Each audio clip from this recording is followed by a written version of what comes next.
This has been one of the most odd seasons possible. There are so many teams from the beginning of the year that I thought were going to make the playoffs who ended up missing. There were a lot of teams that I thought were going to be bad that ended up being really good and making the playoffs. This playoff picture is not even anywhere close to what I imagined. I have some teams that made it, but there are more teams that made it that I didn't have making it prior to the season beginning. And that's why this playoffs is so interesting, so intriguing, because it's wide open. There's not a clear hierarchy this time around like we had with the Chiefs for multiple years. Now we have something a little more open and a little more unpredictable. So with that, it is time to do the first predictions of the NFL wildcard rounds for the 2025-2026 NFL playoffs. So I hope you guys are excited for that. The season's over, fantasy football is over. It's just straight playoffs for the road to Super Bowl 60. So I hope you guys are ready. And if you haven't been to this channel before, this is your first time here, if you've been here a couple of times, please subscribe if you haven't already, as I tend to try doing this week by week during the off season and during the actual NFL season. So without further ado, let's start.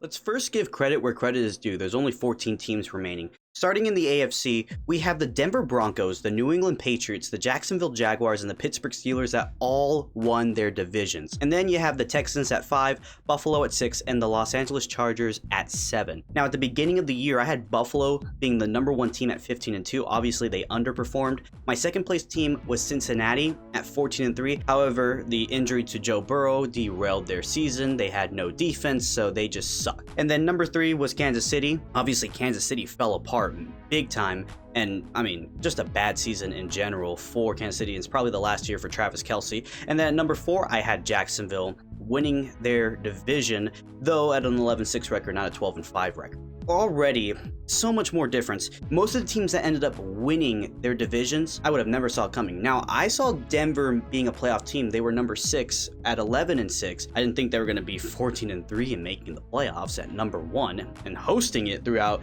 the entire AFC.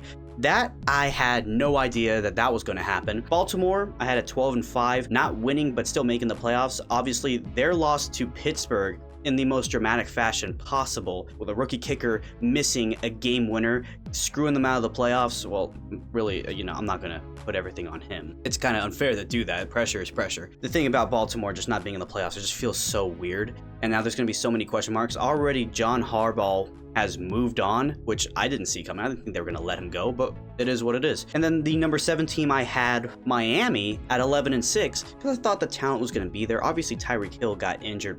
Very gruesome injury in the beginning of the year. Tua did not play very well. Obviously, they were nowhere near the playoffs. They were kind of near, but they were never going to make it from where they were at. So that was kind of the whole playoff thing. And then some of these teams, I had New England, Houston, and LA missing the playoffs with a 9-8 record, while Pittsburgh would go 7-10. That was my preseason prediction. Mike Tomlin, as just above average as he is, he's never had a losing season, and he still doesn't, and now he won the AFC North. Just incredible. That's the AFC picture. Looking at the NFC picture, it's a whole different story. Number 1 is Seattle, number 2 is Chicago, number 3 is Philadelphia, and number 4 is Carolina. Those are the divisional winners, with the Rams, 49ers, and Packers as the wildcard teams. This is interesting. In both conferences, I had 3 teams making the playoffs from my preseason to now, and 4 teams that I didn't see coming. I had Philadelphia relatively around the same record. I said 12-5, they went 11-6, which is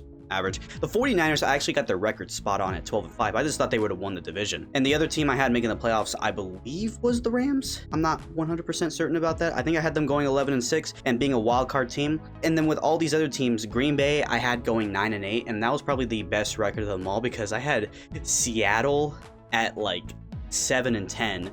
Chicago at 5-12, and Carolina at 2-15. There was so much improvement. Sam Darnold proved me wrong. Caleb Williams took that step forward with Ben Johnson. Carolina just came out of nowhere. The coaching, defense, I don't know what it is that just changed, where Carolina was able to be a contender in what is otherwise a very weak NFC South if you think long and hard about it. Because in the original record, I had the Bucks at number 1 at 13-4, which is just so way off. They played so bad. I had the Lions at 12-5. They had a disappointing end of the year. Eagles 12-5, did one less. 49ers, same record. Those are who I had winning the conferences. I had Washington at 12-5, but the injuries to Jaden Daniels, that sucked for them. Bad sophomore year, injury riddled, bad vibes all around. Rams at 11-6, relatively close. Vikings at 10-7. I thought JJ McCarthy would have been a step forward. I saw things that I liked from him in those preseason matchups in the rookie year before he had to take the surgery and, take his entire first year off. So I thought the Vikings were going to be a lot better. They finished one below that record, but still missed the playoffs. So these two playoff pictures, completely different from what I thought. Some things I got right. Most things I was way off. And that is honestly amazing because that just means that what a crazy year it was for football. And it reflected in many other cases, not just simply the divisions and the playoff picture, but my own personal record as well. For week 18, I went 8-8. Directly down the middle. Not once this year did I have a negative record in prediction. I had really close records like this, but nothing too drastic. However, my year was very subpar. Overall, I went 165-107. Comparing that to last year, I went 186-86. So just a whole different story. 21 below what I did last year. So not a great year for predictions, but again, a very crazy, unorthodox kind of year for football. And this leads to a very interesting playoff picture. So in today's main part of the episode, we're going to be looking over the predictions. All the 6 games that are happening in the wild card, 3 from the AFC, 3 from the NFC, and we're only going to be looking at this. We're not going to push forward to what I think is going to happen in the divisional round or the conference championship or even the Super Bowl. We're only taking a look at the 6 games this week. And as we do that, we're trying to kind of paint a picture where each team currently stands and how I'm going to predict them on. So without further ado, let's get to the AFC side of things. The first game we're going to be looking over is the number 7 Los Angeles Chargers versus the number 2 New England Patriots. So with the Chargers year, the way I based that, started off 3-0, looked extremely strong, and despite the fact that they ended off with an 11-6 record, I thought this year they were very up and down, and I was kind of concerned going into the playoffs where they stood. The loss to the Texans basically kept them out of potentially having a shot at the number 1 spot or even the West in general. And you would think with a down year with Kansas City that they would have the best shot, but no, Denver decided to have that best shot instead. So the Chargers up and down, defense, you had a lot of injuries on the offensive line that really helped make that record 11-6 rather than, boosting it up to the number 1, number 2, number 3 spot. And because of that, the Chargers sit kind of limping into the playoffs, if you'd say. They still got the talent there. They still got a lot of weapons. They just got back their rookie running back, Marion Hampton. And I believe that they are 75% ready to go for the playoffs. Of course, that offensive line is a big question mark in this game. And then on the other end, you have New England. The reason why I had New England going 9-8 is I didn't think they were going to take a major step forward, but with Mike Vrabel, I thought they were going to be a lot better. They outperformed my expectations. Drake May had an MVP caliber season. He could still win MVP. I think he should. I mean, he won his division and has been playing lights out. One of the best completion percentage in the NFL. Just amazing what he was able to do from year 1 to year 2. And you see a lot more help around him. He doesn't have too much, but they're going to properly build around him with Mike Vrabel. And then you look at the defense side of things. I mean, that defense is incredible. So really, New England just took a big step forward. Now you're walking into this game. Chargers have a solid defense, but New England, I believe, is more balanced on both sides of the ball, and I trust Mike Vrabel in these situations. I mean, he's been able to have great playoff performances with the Titans, beating New England, beating Baltimore. He's been able to do a lot with a little, and right now, New England is in a perfect position. I believe the Patriots are going to win this matchup 28-19. LA just seems... There was a lot more expectations after the first 3 games, and then they just kind of dwindled. Not everything was really their fault as they fell apart, kinda. It's not really falling apart. Obviously, they made the playoffs. I thought they would make the playoffs in a much better position, and they didn't. And now you're having to face New England, which is just rough. They came out of nowhere. The number 6 versus number 3 matchup in the AFC, the Buffalo Bills and the Jacksonville Jaguars. If you told Josh Allen at the beginning of the year that Patrick Mahomes, Lamar Jackson, and Joe Burrow were not making the playoffs, I think he would have had the biggest party of his life. Those are the key things that would halt him. If you thought long and hard, just where the Bills are in general. They have a very strong defense and great running back quarterback duo. You'd think Josh Allen would be having a field day, but then you tell him he'd be the number 16, that he wouldn't even win his division. You'd probably be, did Miami finally take the step?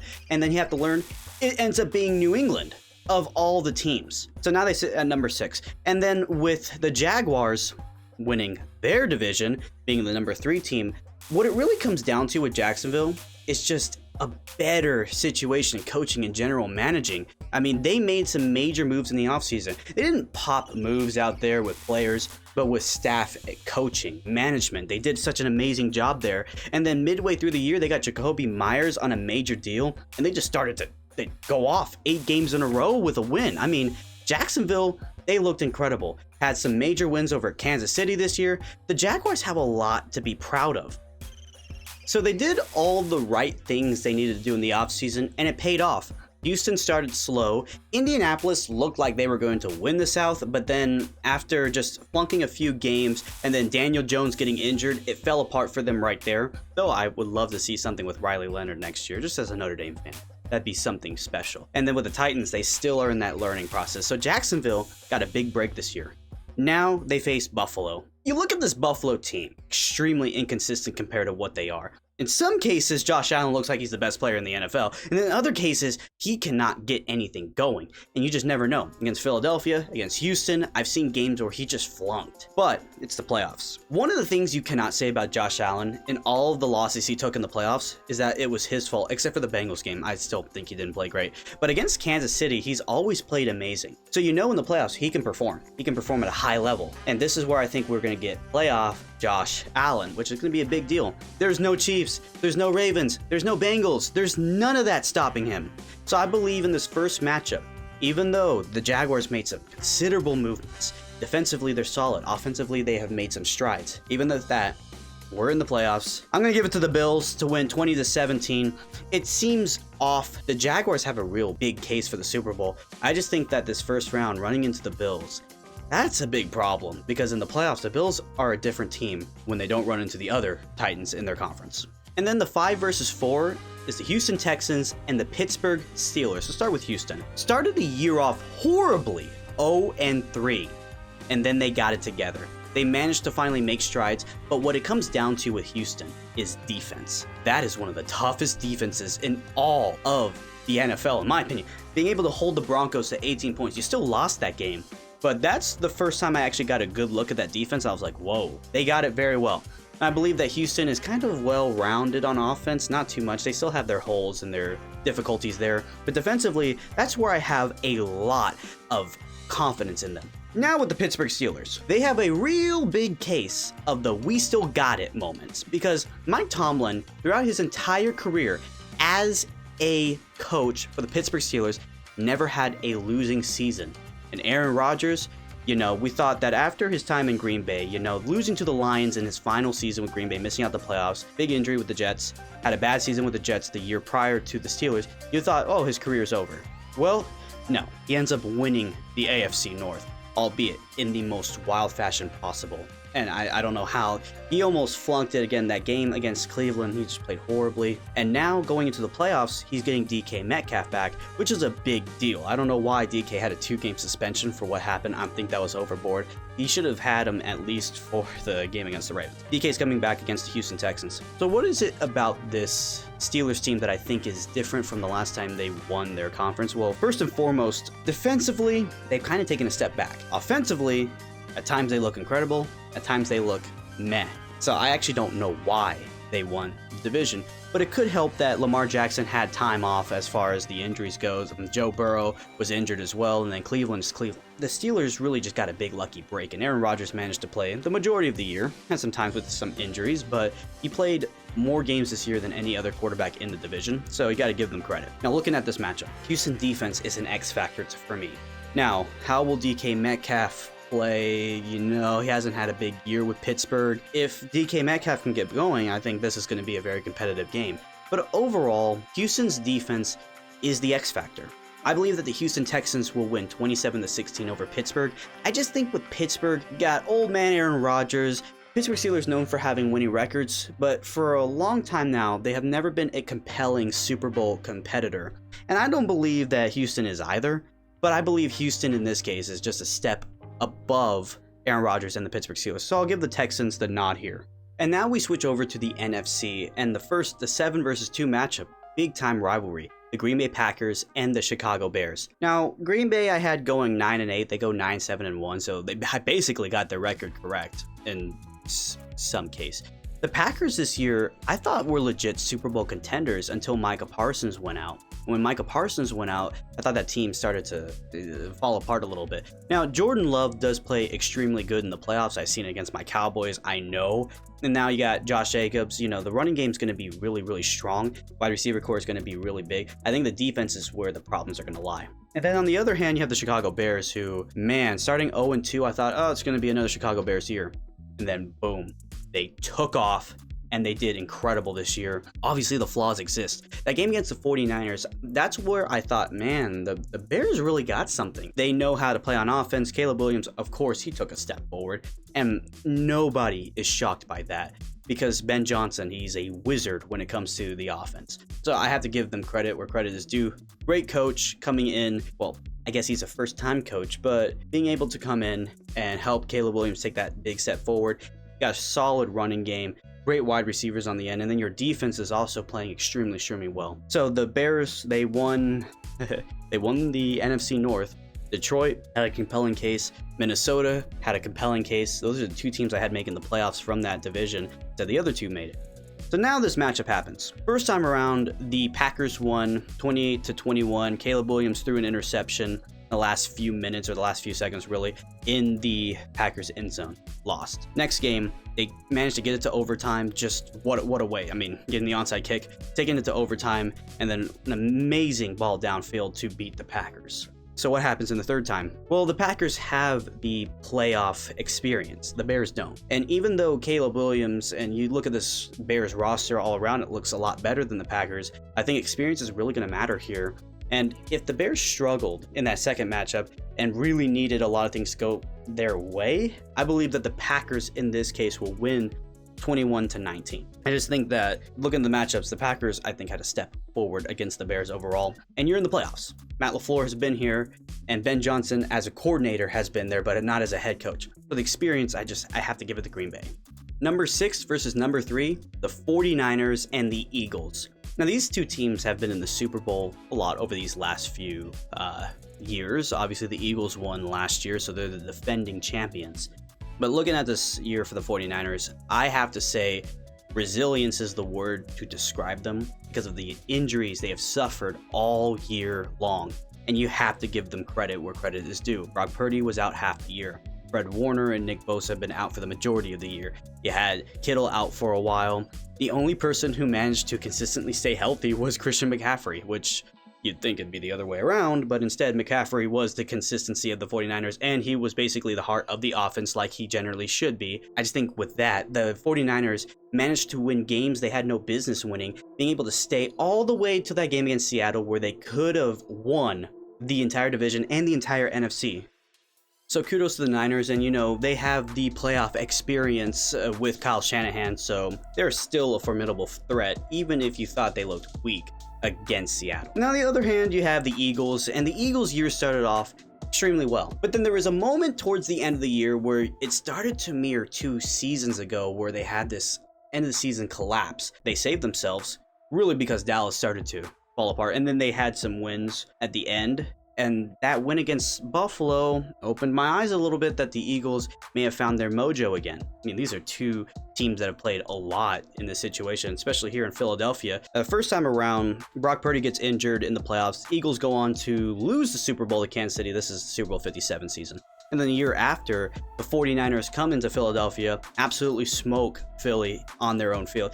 And it's back in Lincoln Field. This is third time around, so I guess third time the charm for somebody. That has to be a tiebreaker in this case. San Francisco's been resilient. Philadelphia has surprised me as of recently. So this matchup's not easy. What it's going to come down to, the X factor is Christian McCaffrey. Can Christian McCaffrey open up that offense for San Francisco, and can Brock Purdy ease into the role? Because Philadelphia's defense is really tough. That's one thing that he has to contend with. The 49ers defense, on the other hand, is not as tough, but I think Philadelphia's offense has also taken a step back. Looking at this match, I'm going to have to say the 49ers 24-17, though that one is really flip-flopping with me. I don't know. 1 minute I think the 49ers, 1 minute I think the Eagles. I'm going to stick with the 49ers right now, but I'm not super confident. But the NFC West has been loaded all year long. And then the last matchup, the number 5 Rams versus the number 4 Panthers. Wow, that's a very weird one.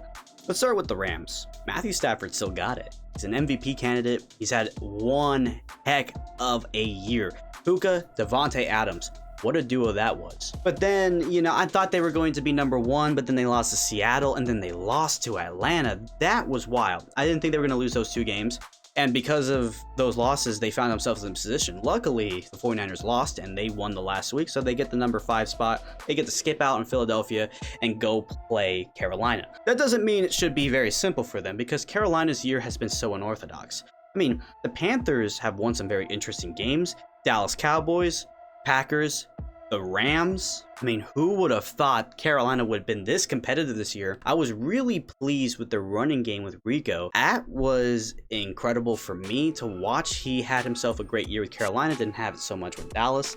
And defensively, they got some playmakers. But I look at this team like, one point, really tough. Other point, I look at that roster and I'm like, I don't know. This matchup is very interesting for me to watch because these two teams have already played and Carolina won that first matchup. Is it going to be the same situation? Has things changed since that time? Carolina kind of walked into the playoffs limping, but so did LA sort of. So both these teams feel like they're on the same level despite the fact that there is a talent disparity big time. I'm going to go with the Rams, 27-23. But if Carolina wins, I will not be shocked because it's that kind of year for the Panthers. They got something cooking, but can they keep it going in the future years? I don't know. I believe the Rams, they just have the talent, and they're going to at least win this first playoff game. Maybe. Again, you never know with the Panthers. And that'll do it for today's episode. Tune in for the rest of the NFL season, divisional round, conference championship, award ceremony, and Super Bowl episode. I hope you guys are excited for that because this playoffs is going to be very, very fun. Thank you so much for all the support on many of the episodes, especially recently. These episodes have been doing very well. The shorts have been doing amazing. I'm teetering on 250,000 total views seen on this channel throughout the years. Looking back to the first year, maybe got 2,000 views total. And since then, I've gotten over 200,000. And there's just been so much growth. So thank you guys so much for all the support. And if you, of course, are new here or you've been here for a while, please subscribe and come join me for the rest of Season 3 and prepare for Season 4. Go follow me on all my social medias as well. They're going to be in the description below. And that'll do it for today's episode. I hope you guys have a great day. Take care. And I'll see you all in the next one. Peace.